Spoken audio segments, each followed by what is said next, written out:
Welcome back to Les Schwab Tire Center's Outdoor GPS, presented by Fisherman's Marine and Outdoor. Now, it's real time. We're joined by David Johnson. He's the owner-operator of David Johnson's Guide Service. You know, the one in the garbage hole that's got the fish on, driving you nuts. Or maybe up above on the sandbar with the fish on and driving you nuts. How did that go? Well, first off, it's good to see you, man. Thanks for coming in. I know that you're not really working right now. You just got back from a vacation. Yes. Yeah, we got some photos, too. You were down in Mexico. That's right. You and your wife travel all over. You guys have a ton of fun. Some of the photos that he showed me about a high mountain ranch up there and a river that was just crystal clear. Oh, it was fun. I mean, this looks awesome. And you got to do some fishing. Yes. But he had to actually do what the guide told him to do. Which, doesn't that suck? We were trolling, so we did get some fish. We got two, lost two while trolling, but they were bait jumping. I was just, oh man, if we could only just be casting some swim baits into that, and there was 7 or 8 boats in the general area fishing, most of them trolling. One old guy by himself was motoring up above the bait fish, drifting through it with live bait and whacking them. And he had some big Dorado. Now, why you never want to guide the guide? Yeah. Okay. So I just went along for the ride. Now, how hard is that for you? It's hard to not guide the guide, because with your experience. Listen, and this is kind of arguable. This has actually been a topic that's come up over the years, that if you took a Northwest professional guide, Northwest top angler, one of the 10 percenters, which I am not. You could outfish pretty much anyone everywhere because of how our fishing styles are. It puts you in a position to be very, very fishy. All right, maybe that's a better way to put it.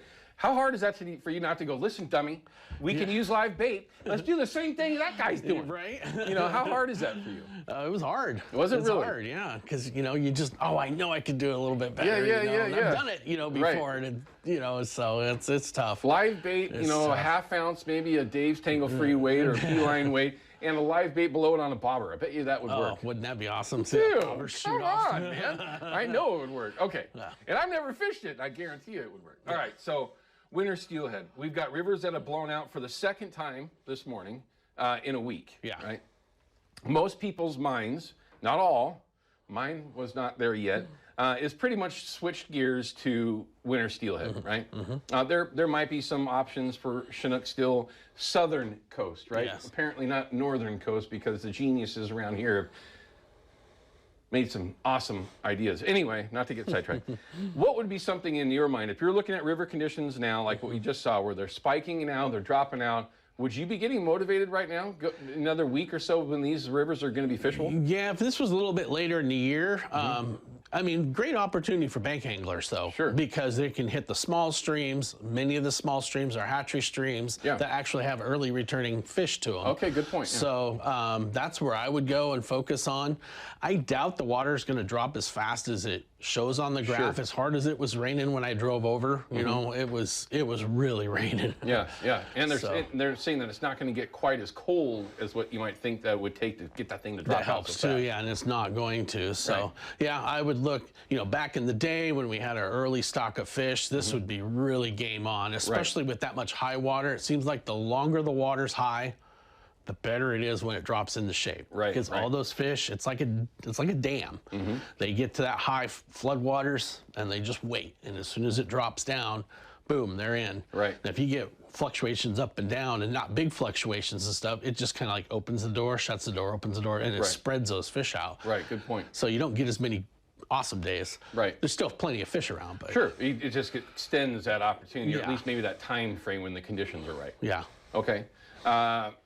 Again, I know that a lot of folks are already there. They're like, their rods are ready. They got stuff set up. They're just waiting for those things to come around. Yep. If you were going to say a 10, you're going to go catch one. A 1, you ain't catching nothing. You thinking in the mids there, the 4s, 5s for an opportunity? Yeah, I would think so. For the middle part of December? Yeah, I caught one on the 27th of November. Okay. Already. So. All right, so very good. Along the coast. It was on the coast, yeah. So there's definitely been some around. Rumors were that there were a couple steelhead caught yesterday before the rivers started to make their big bounce on no-name rivers that are around. Lots of those around. Okay, so a little bit of an opportunity to get out there and maybe have some fun. Maybe test your gear. Make sure what you've got is going to hold up and be ready for prime time when things get going. Right. Can't catch them from the couch. No, you can't. You can catch them after 10 a.m. on Saturday and Sunday mornings after you get done watching Outdoor GPS right here in KPDX. Okay. Not to be selfish. Okay. So if you were looking at, say, the 13th, 14th of December, water is starting to come back down.